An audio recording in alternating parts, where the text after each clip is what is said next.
since feudal times, the price of a tailored men's suit was always pegged to the price of 1 ounce of gold. At 16, I fell in love with men's tailoring, that whole world. Can you go measure Shaquille O'Neal for a suit? He sees me walk in and he literally turned me away by saying, "What are you doing showing up to my office like this? You never know who shows up to my office." When you show up to someone's office, be at your best. I'll be uncomfortable in a room if I'm the only one wearing it. But if everybody else is making an effort wearing the same suit, the reverse is also true. I'd be uncomfortable not wearing it. But if you are comfortable with yourself and you want to elevate your image, call Jeremy. Because in the end, that's it. There you go. I think that's the greatest plug that I can give to our viewers. Welcome to my office. This is the second episode of the podcast, Welcome to My Office. I am Andre Ferraro, President and CEO of SFAF, Service Financier Andre Ferraro. And I'm having the pleasure today of presenting to you a next guest, a good friend, and I find a professional that everybody who's in the business world should have in their back pocket, in the sense that he helps as a confidence builder. He helps guide towards putting on the right image, the right suit, the right tailored costume, if you want, so you can go ahead and face the world. As we all know, the business world is a cutthroat world where you gotta go out there and hustle and try to make the best for yourself. So, Jeremy Wallace, welcome to my office. Thanks for having me. It's a real pleasure and honor to have you. And I'm going to present to you as President, CEO. I mean, what are you exactly? It depends on the day, honestly. It depends on the day. But I'm the co-founder of Atelier 1200 and the owner and founder of Mr. W Montreal. So we make custom clothing, custom tailoring for men, women. We make everything in Montreal out of our shop, Atelier 1200 here. We have 15 sewers and tailors. We service the end client, such as yourself. We have a uniform component to our business where we make the high-end, dress uniforms for some police departments, golf clubs, private jet pilots, airlines, all that kind of stuff. We also do private label tailoring for other shops around Canada and the US. So, that's basically, in a nutshell, what we do. And we do everything right here in Montreal. We're trying to keep everything. Great business card introduction. I appreciate that. Yeah. I'm going to do on purpose now, though.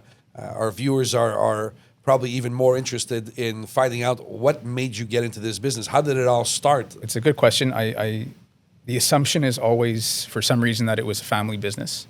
It wasn't. My family business is actually. That's what I thought. Yeah, I asked you that, right? Like, listen, what, Montreal father clothing, and son thing? Yeah. Always that always seems to be the case. But at 16, I for some reason fell in love with men's tailoring. That whole world. I was lucky enough to, be involved in a family business at a very young age. I was at the office with my dad a lot, with my grandfather, my late grandfather who started the business. And I was just exposed to the world of entrepreneurship, to the world of, being the, owner of a business, running a business, what that all takes. And I always wanted to start something. Such a classic, how could I put this, like a origin story, in the sense that the influence that you had from the family before kind of gave you that first seed, the first want to start into a business. And the first seed was the entrepreneurship aspect of it, was the doing things, not necessarily yourself, obviously with the team around you, but being the one responsible. And I got a, behind the scenes preview of what that looks like at a very young age. I was fortunate enough to have that. And, going back into how I got into this, world, with the thought of, okay, one day I want to have my own thing, with the combination of finding what I loved very early in life, which was, the clothing world, the men's tailoring world. I was just introduced to the right people very early on. But I have a question that you might find funny. Yeah. 16 years old, you decide to get into this business. I mean, the garment business, that's the easiest business to get into, right? I don't know about that, but I'm saying this because you've got so much competition to deal with, but at the same time, you're so specialized that you kind of like push the competition away. Am I right to assume that? I mean, look, at our core, I always like to say is what we do. The end product you're getting is going to be a suit or a jacket or a shirt, pair of pants, a tuxedo. But what we really like to say that we offer is a service. You know, I think I consider myself to be in the service business. You can go anywhere to buy a suit. So technically, if you want to put it in that sense, we have a lot of competition. But today, you can't go anywhere to get the kind of service that we're, offering. If you don't mind, I'm going to make a little parallel for our viewers with regards to our business. I mean, I'm not here to plug my financial services as much as I want to plug your business. But there's a direct parallel. Like I've been saying that for 25 years, that financial products, we all have them. Whether it's my company or company XYZ that's out there, all the life co's, all the banking companies that exist, they're offering products that are pretty much all tailored to the same kind of needs. But it's how to get them, or at least how to get them delivered to the clients that differs us from the next competitor, right? Yeah, and it's a relationship business, right? It's a maintaining relationships, and giving a level of service that you're not going to find anywhere else is always what's going to, number one, attract the customer to come in the first time. And then for that customer to turn into a client and to turn into a friend. That's all the relationship and the service you're going to give them. And that goes back to, being involved in my family business at a very young age, seeing my grandfather and then my dad just give that level of service to their clients. My dad's phone rings, still rings, 1 million times an hour. And it could be anything from, a developer wanting to order 1,000 fridges to a client that he sold a laundry machine to 25 years ago complaining that it's broken. The phone's always going to get picked up. The problem's always going to be dealt with. Going back to how I got into this, that was what I was exposed to at a young age. And I was, again, lucky enough to find my passion sort of, at the same time. I was introduced to a guy who happened to import, fabrics from England and from Italy. He introduced me to a shop that was able to make suits and shirts and everything.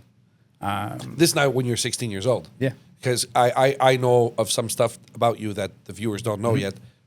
There's New York in the middle of all this. After, in a couple of years. So what happened there? Like, how did you? So I spent, I'd say, a year at a shop in Montreal that made, custom clothing. I spent weekends there learning how to measure, learning how to deal with clients, learning about fabrics.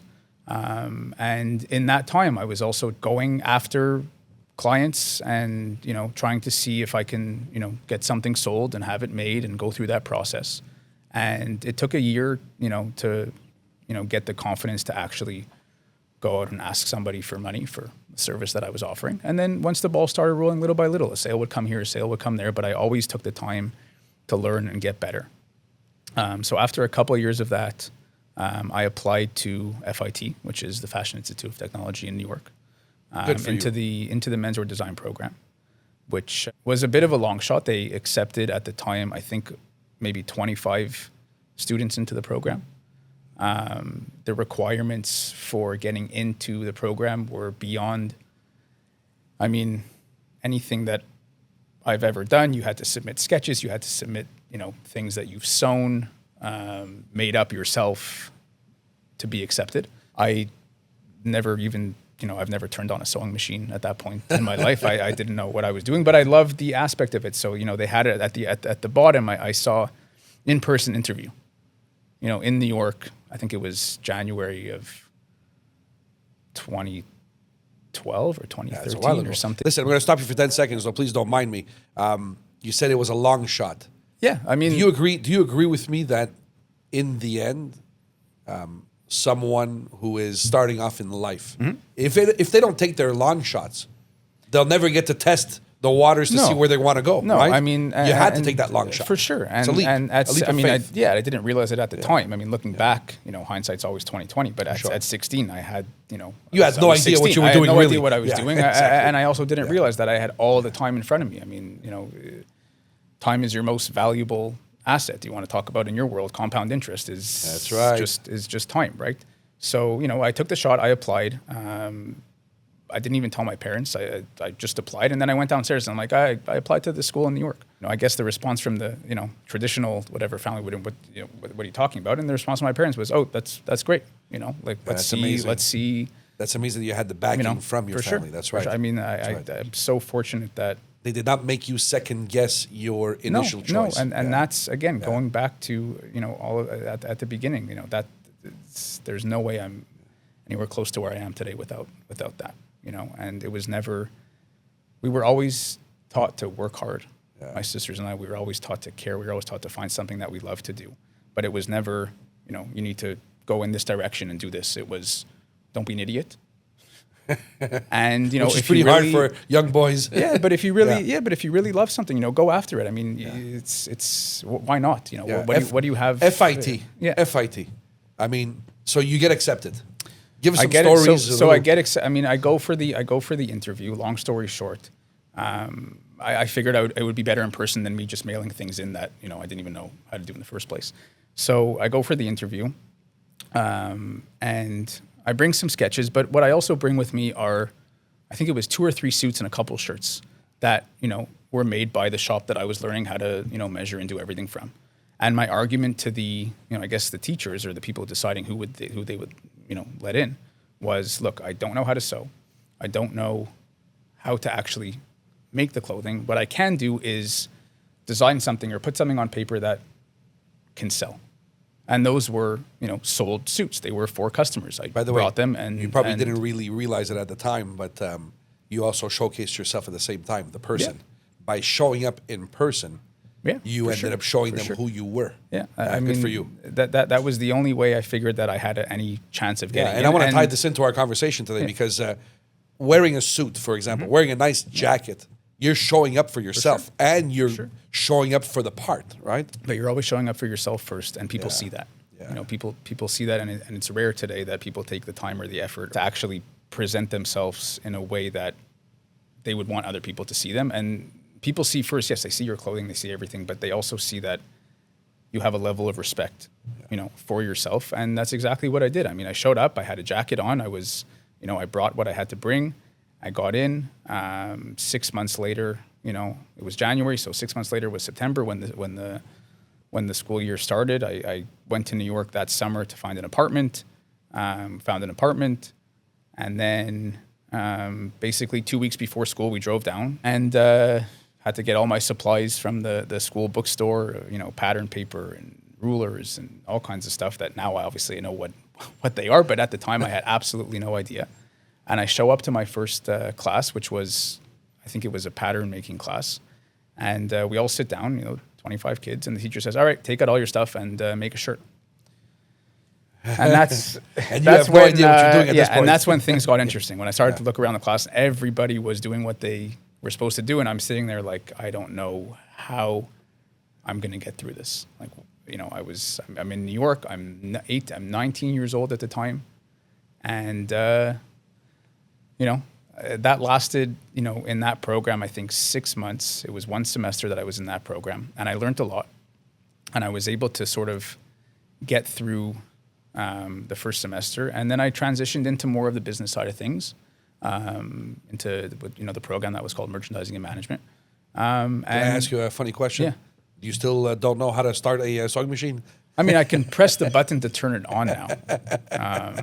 I asked this luckily, as a joke. You know why? Because our viewers don't know this, but I know. I've seen where your establishment is, and I mean, Jeremy's being very humble with his choice of words. Everybody, reality is he owns. You pretty much own the manufacturing side of your business as well as. So my partner Jonathan and I own the shop. We're technically also clients of our shop. Yeah. We own the production. That was a big goal of ours. You learned something real important in the beginning of your career, which was, I cannot be a master of everything. So let me be a master of what I am good at, and I will delegate the rest. And in so doing, you're creating jobs as well. Yeah. And you have to, you have to know, something else my dad always drilled into my head is you have to know everything about your business, but you don't have to be an expert in everything. But you have to understand how things run, what happens when something goes wrong, how to fix something, or who to call to fix something, more importantly. I've had the same issue, by the way. People asking me, well, it's more of a conversation thing. I mean, clients asking me, why is it that you're only selling products from one Lifeco in Canada? And I've always been saying, I don't want to be a jack of all trades in my world. I want to be a master of my own little domain, right? And so to be a master of whatever product that you're selling, that's the way I see as the key to success in a niche type business? I mean, you have a niche type business, I'm assuming. Yes. I'm speaking for myself as a client now of yours, Yeah. where I'm a businessman and I'm looking for a specific look, and I need your guidance and your help to bring me towards that look.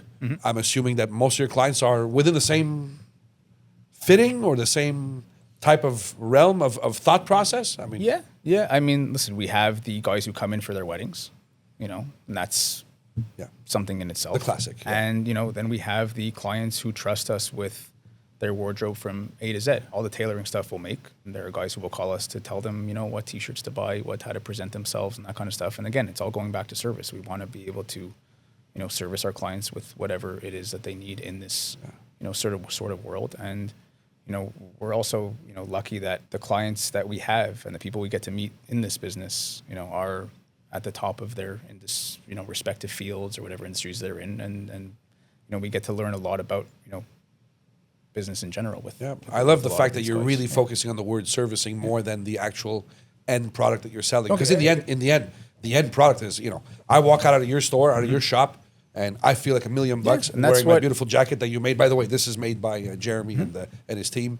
I love the fabric. You guys helped me choose it. I had no idea how to choose the right kind of fabric for this. But I'm going to tie in something that you just said that's very important.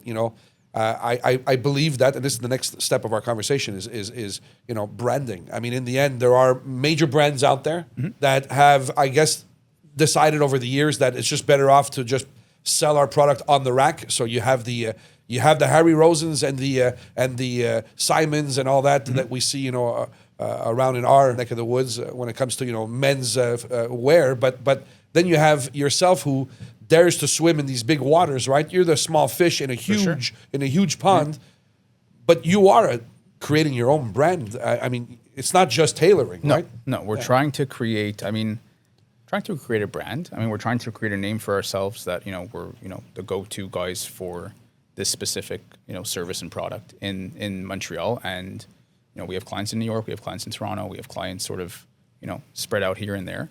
Yeah, there's a lot of big fish in this game. There's a lot of places to sort of get a suit, but again, do all those places offer that same level of service, but also the level of product? I mean, what we do is we make something for you. We don't take a stock size and try and fit it onto your body. We're old school in that sense. Everyone abuses the word bespoke. True bespoke exists. It doesn't exist everywhere anymore. You want to go to Savile Row in London, you want to go to Naples in Italy, you want to wait 8 months and pay $10,000 to $15,000. True bespoke exists, but we're somewhere in between. Now this is getting more into sort of clothing than production than it is but we're making the garment for each individual customer. I mean, every jacket that comes out of our shop is one of one. It's a one of one. Right. That's right. I mean, it's unbelievable to see, and it's hard to do because every jacket needs a different trim, canvas, lining, shoulder pad. And you got to work with the client too, right? Like I had my own experience with you guys in the beginning, and I think it's because I was so used to shopping off the rack that you expect your product to be there right away. Yeah. But the reality is there's a whole process behind it, right? And you guys got me really well accustomed to it, and you've guided me through your process. There's definitely a learning curve, especially if it's the first time that you're having something made. Everybody wants whatever it is that they're going to buy now. The second that they and we've been trained to want things now. You can press 3 buttons. You could have 5 suits delivered to your door. Because it's instant gratification. We're in this world of instant gratification, whereas you've actually brought me back to understanding that, hey, it's okay to take your time, choose well, and you'll be delivered your product at the right time, and space where you can enjoy it. Yeah. And it's not about instant gratification. It's about, long-term enjoyment. I mean, I've worn this one now. It's only about 2 months that I have it, but I've worn it about a dozen times, and I'm getting compliments left and right. I never got complimented for this, the one-off, Zegna or Hugo Boss that I would buy off the rack, because they're not made for me. No, they're made for the average public. Right? You can pick the most beautiful fabric in the world, but at the end of the day, if it doesn't fit you properly, it's not going to look good. Yeah. And the same is true. If you go to Zara or Suit Supply or whatever, and you get an off-the-rack suit, but then you take the time to tailor it properly, it's going to look good. I mean, fit is the most important thing in the tailoring world. You know, if a suit fits you, it's going to look good no matter what the fabric is. And, you know, taking the time to actually make it fit the right way is where people lose their patience. And then on another level, you know, what we do takes time, but you're going to have whatever it is that you make for 10, 15, 20 years if you take care of it. Your clients, are they Mr. Anybody or... And the reason why I asked this is I'm going to tie in a little subject that a lot of people don't know when it comes to the pricing of a suit, right? Fun fact, since feudal times. And I think we spoke about this, but like, did you even know this before? No, I didn't. You're the and when you look it up, it actually is a real thing. Yeah. That the price of a tailored men's suit was always pegged to the price of 1 ounce of gold. I wish that was still the case. Yeah, exactly. So, and the reason why I'm bringing this up in our conversation is because I want to sell the idea to our viewers that you're not expensive, you're not cheap, no, but you're really not at the price point of where you should be based on history.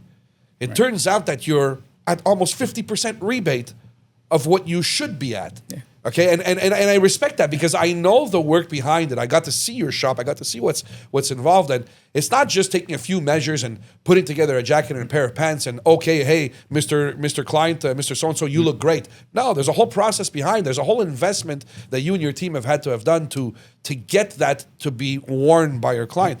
So, and there's a cost behind it. So I'm trying to basically sell you to our viewers by saying, hey guys, you know what? You think he might be expensive, but he's not.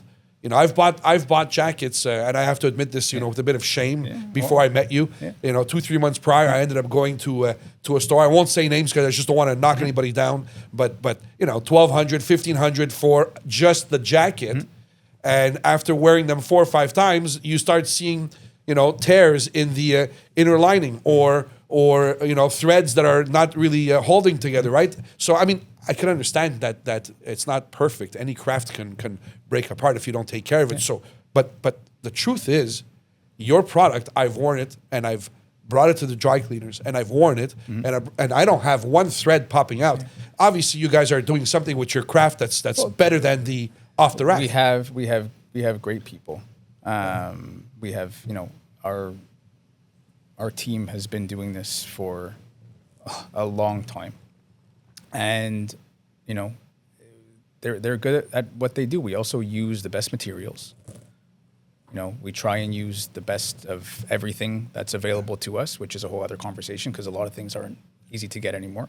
But you know, going back to the pricing thing, which, you know, we try and offer value for our clients, and we're able to do that, number one, because it's our own production. We own the production. So you're not going, you know, from factory level to wholesaler to retailer to client.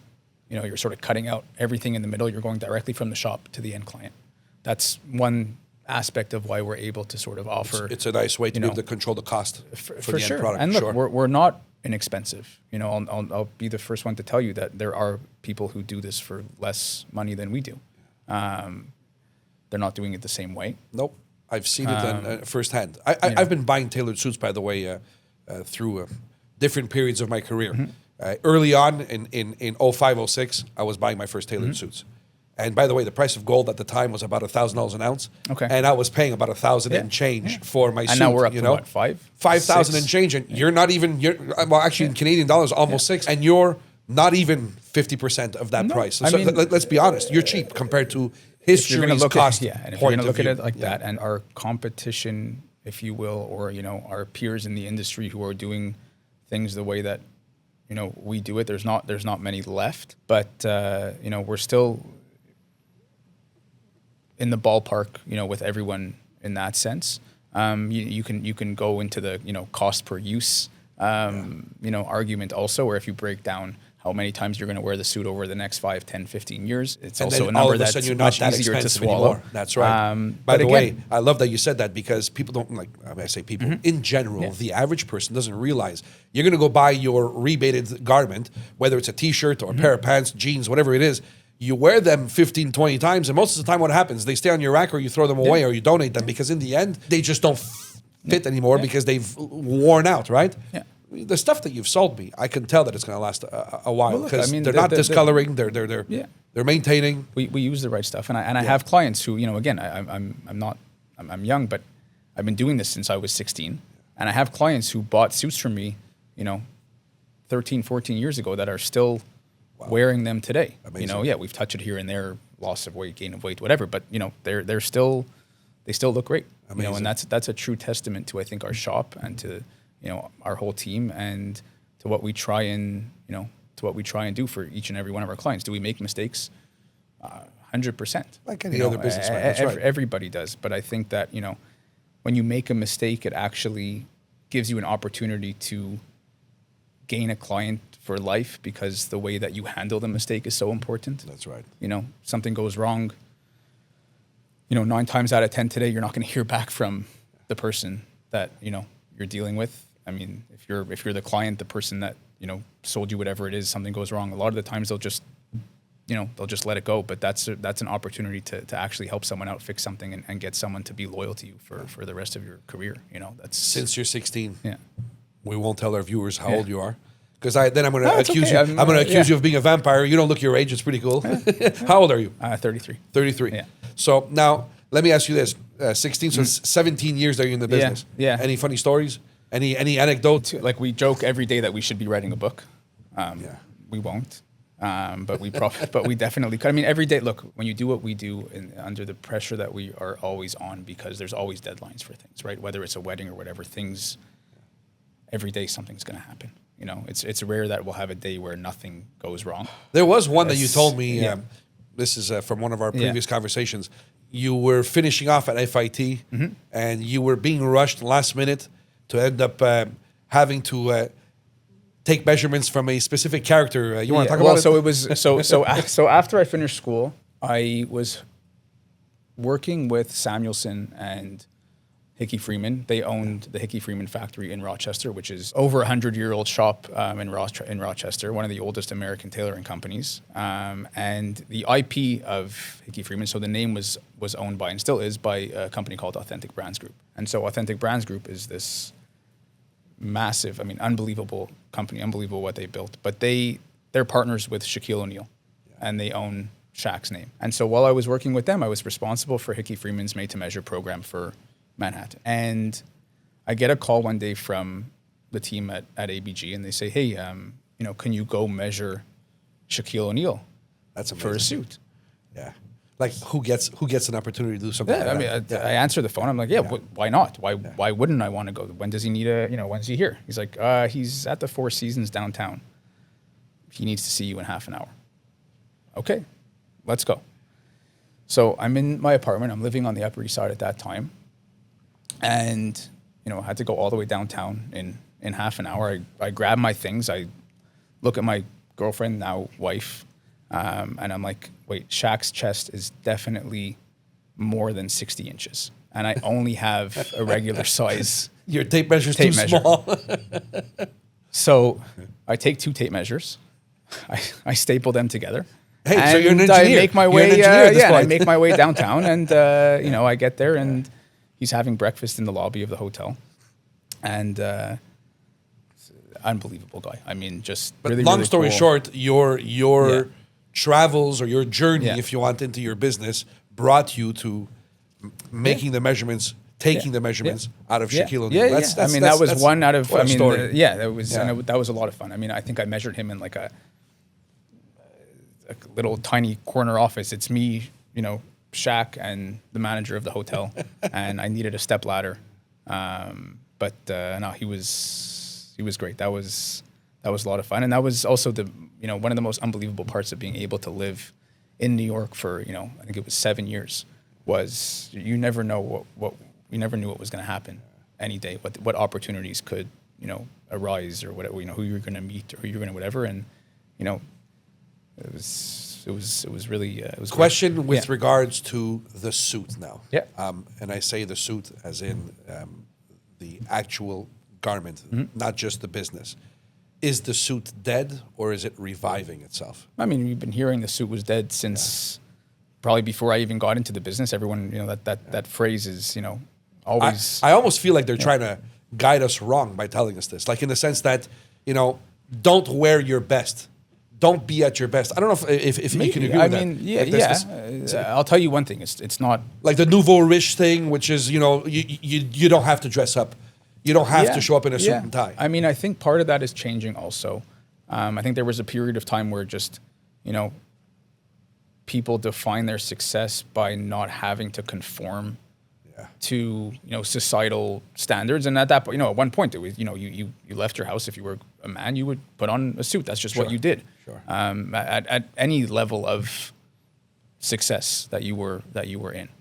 I love that you touched the word conforming to societal because that was that was the norm. That's how men dressed. Yeah, except that in my mindset is if I'm going to wear a jacket or a suit. Yeah. It's because I want to look my best and feel my best. So that's a very strong argument for putting, and it doesn't have to be a suit, right? It could be a sport jacket and a pair of pants. It could be, a beautiful overshirt, and it's nice arrangement, basically. Yeah, it's how you present yourself. It's self-respect. It's respect for whoever it is you're going to meet or see. That actually continues on your lead right there.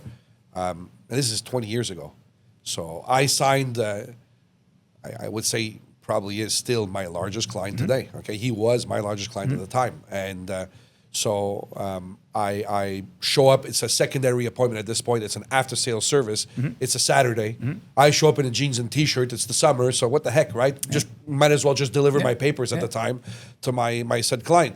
And he sees me walk in, and he literally turned me away by saying, "What are you doing showing up to my office like this? You never know who shows up to my office." And funny story is I had to show up again the week later, and the mayor of Montreal was at my client's office. So I quickly understood I was in my 20s at this time. I quickly understood that, oh my God, I would have shown the highest level of disrespect to my client, to the people who are showing up, who are putting the effort to put on the right face, right? So ever since then, I understood the game, which was, the first person that I have to show up for is myself. Yeah. That's the most important. Yeah, and the second person is whomever you're presenting yourself to. But then there's a third person. The third person is the background. It's when you're walking through an office building or you're walking towards wherever your appointment is, anybody who sees you walking through sees something different than if I would have just been in a t-shirt 100%. And a pair of jeans, 100%. And not to knock off a pair of jeans and a t-shirt. I love to wear that on my spare time at home, but or when I go out shopping or whatever. But let's be honest, when you show up to someone's office, be at your best, right? Be at your best. It allows you to sort of it opens doors. Yeah. It allows you to get away with things that you wouldn't get away with if you weren't dressed, appropriately. And it's also it's fun. Yeah. I mean, it's fun to put on something that's made for you, something that fits, something that you're confident in. And, on the other side of things, or maybe not the other side, but, this is easy. Yeah. It's a at the end of the day, it's a uniform. There's no guessing. You wake up in the morning, you don't have to make that decision of, what polo and pant and sweater and this I have to put. I mean, it's done for you. I mean, when they introduced business casual, back, I don't know what year it was, but you went from having, men going to the office in full suits, ties, whatever, that they didn't have to think about it. Everything was already set up for them, to now introducing something where, I don't know what goes with anything. And now I have to figure out how to put myself together in the morning. It's a lot harder. It's much easier to, have some great pieces in your closet that work well and go together and not have to think about it than it is to have, a wide array of clothing that you don't know how to put together. I agree. And then when you show up to wherever you had to be, the confidence level is different because you don't have to second guess yourself thinking, did I wear the right thing? Are they perceiving me correctly with the whatever effort that I ended up putting on that morning, right? Yeah, but it's also knowing you have the, arsenal or whatever in your wardrobe to not have to stress about. You get invited to, a black tie gala or a wedding or a conference or whatever, knowing that you're sort of set up for it wardrobe wise, it actually takes a lot of stress out of the whole. It makes it more fun. That's right. It's. I've been accused of being the flamboyant financial advisor at IA Financial Group in the sense that whenever I would show up to a banquet event or a meeting for the top sellers. Once a year, we have these regroupings of all the top sellers, and I'm always trying to put on not a show, but I'm always trying to put on my best piece. Why not? And even again this year, I was wearing one of your pieces that you've sold me, and actually I won't say sold, but advised me on, because I think that's the right word. No, you still paid me for it, but but you made some money out of it. It's okay, I hope you did, but you advised me on the right cloths, and so I show up with a brand new, suit that I don't know how to describe the color. It's almost like the color of this shirt over here. Burgundy, the burgundy, Bordeaux, Bordeaux, like a wine color, right? Yeah. And I showed up with that, and everybody commented saying, "Whoa, that's a nice piece, Andre, man. You're always wearing something amazing every year." But so isn't that great to hear? Yeah, absolutely. Doesn't that make the absolutely? And you know what else? Whenever I would take the mic, the room goes silent. They take me seriously when I speak. Yeah, well, because you're taking yourself seriously. Because I'm taking myself seriously. And that's right. And I think that's a message that we want to basically send out to this young generation that's up and coming, right? It is what it is. They're being bombarded with so many different messages with not just with all the stuff that you see with the reels, the online, bombardment of ads that they're getting, but I don't see or feel that there is a sense of them being guided towards wearing a nice suit.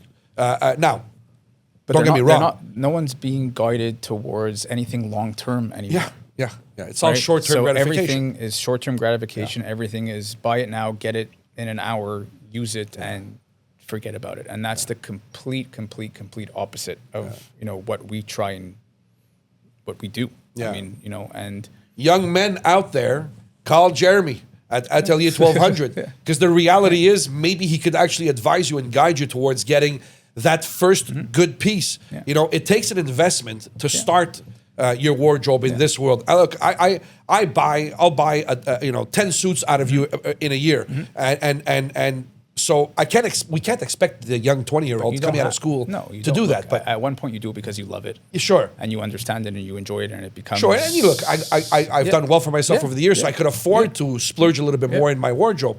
But the young man that's starting in there, whatever career that they're in, there's nothing wrong with investing just a little bit of effort and a bit of coin to get that first good piece. But it's an investment in yourself. And it happens to be fun.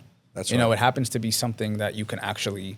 It's tangible. You can have it. You can wear it. You can there's a use to it. Yeah. I like the idea that now at my stage of career that I'm able to just text you and say, "Hey Jeremy, I'm going to need this an extra suit for an event that's coming up 2 months from now. I'm preparing in advance. I know an event's coming, and I'm willing to invest a little bit more to have a little bit of a wow factor for myself." And for the people, the crowd that are there. I'm going to tie that in actually with a group that I'm involved with, which, by the way, I think that you should come and join me one of these evenings in the near future. Opera of Montreal. Okay. So it's a crowd where it's kind of mixed. You have the general public that shows up and to come and appreciate the art and good for them. We were very happy that they buy tickets. But then there's the ones that are part of the ambassador circle, which I'm part of, and man, it's so fun to see that everybody's putting on that extra effort. The ladies are wearing their best gowns or best cocktail dresses, and the men, they put on the best jackets that they have, whether it's a full suit or not, doesn't matter. And we look the part, but I understood something over the last couple of years. We're not doing it for ourselves at this point. We're showing respect for the artists that have put in thousands of hours of practice to deliver us the piece of art that they're giving us at that moment, right? For sure. I mean, go to a Broadway play, go to the opera here, the symphony here, or and you'll see, I would assume 80% of the people are not dressed appropriate for the occasion, and look, people want to be comfortable, so there's that aspect to it, but there's also it's that self-respect. It's the respect for the performers, the respect for the artists. It also makes it more fun to put something on, that's a little bit more elevated than what you would normally wear. Right. And unfortunately, we don't have that sense of occasion anymore. There's not besides weddings and galas and that kind of stuff. It's rare that you would need to put on a tuxedo. Don't get me wrong; it's great to have in your closet because you will need one at one point. But we don't have the places to wear these things to. But why not just make every day life a little bit more interesting. That's right. By, I mean, listen, by putting let's on, be honest. The mechanic will not show up to his shop in a suit. We get it. But he wears a uniform sometimes, yes. right? Depending on the shop that they're at, you know. But clothing is functional. Of course. You know, fabrics are functional. We have cloth for travel. We have cloth for hunting. We have cloth for walking on the English countryside. We have cloth for events. You know, everything that we offer, all of these fabrics have been around for, you know, these mills have been around for hundreds of years. And before any of this synthetic, all these synthetic fabrics that are, you know, in the market now with stretch and this, you know, wool and cotton and linen and silk were all woven for specific purposes, and they're all natural fibers. They all breathe better than success. Like there is the argument also for being more comfortable wearing this kind of stuff than wearing, you know, athleisure or whatever it is as they call it. You know. By the way, there's two words that you use that I want to focus on as we're coming to an end to our conversation. You used elevate and comfort. We'll touch comfort first. Yeah. Comfort is both physical and on the mental aspect, right? I'll be uncomfortable in a room if I'm the only one wearing it. But if everybody else is making an effort wearing the same suit, the reverse is also true. I'd be uncomfortable not wearing it. And then there's question of obviously the fabric, the physical part, right? So, but if you are comfortable with yourself and you want to elevate your image, call Jeremy. Because in the end, I think that's the greatest plug that I can give to our viewers. No, I appreciate that. And you're very welcome. You know, I think that the lesson, out of this whole thing is, you know, self-respect, you know, and, you know, finding a way to be confident, whether it's wearing, you know, a suit, a jacket, whatever it is, and showing respect for whoever it is that you're going to meet or see or That's whatever. right. Yeah. You permit me? I'm going to end with a little story. Yeah, please. I'll end with a little story. And I was wearing one of your jackets, okay? And I say that with all respect, it's mine. I bought it. But you guided me into purchasing a fabric, which I wore actually in my first episode, my first podcast. Yeah. So the first time I wore that jacket was actually out in public. I went out for meeting a friend for a drink at Ferrero Cafe, Cafe Ferrero, the Portuguese restaurant right downtown. Great place, you know. And this is before their new renovations that they did. I recommend everybody go check it out. It's really nice what they did. That being said, I'm sitting at the bar waiting for my buddy to show up, and the manager / bar lady that passes by in front asking me if I'm comfortable, if I need anything. Would you like some sparkling water while you're waiting? And I'm, you know, and I said, yeah, sure, why not? And she starts having a conversation with me because of my jacket, and says, hey, I have to say, the colors and the fabric, nice jacket. And I said, all proud, yeah, I know, right? It's tailored. She goes, it shows. So I just wanted to end on that, saying that, Jeremy, you offer a great product, great service, and I think that every young gentleman deserves, for their own self-respect, to have one of your pieces in their closet, and hopefully they'll elevate themselves when it comes to their image and self-respect. I really appreciate that, and thank you, honestly, thank you for having me. Sir, have a great day, and thank you for showing up to my podcast. Thank you very much. So thanks to all our viewers. I want to say welcome back to my office, and we hope that you come back to my office for our next episode. And Jeremy Wallace from Atelier 1200, you were a phenomenal guest, and I hope that our viewers appreciate our conversation, and that they'll be able to be attracted towards your service.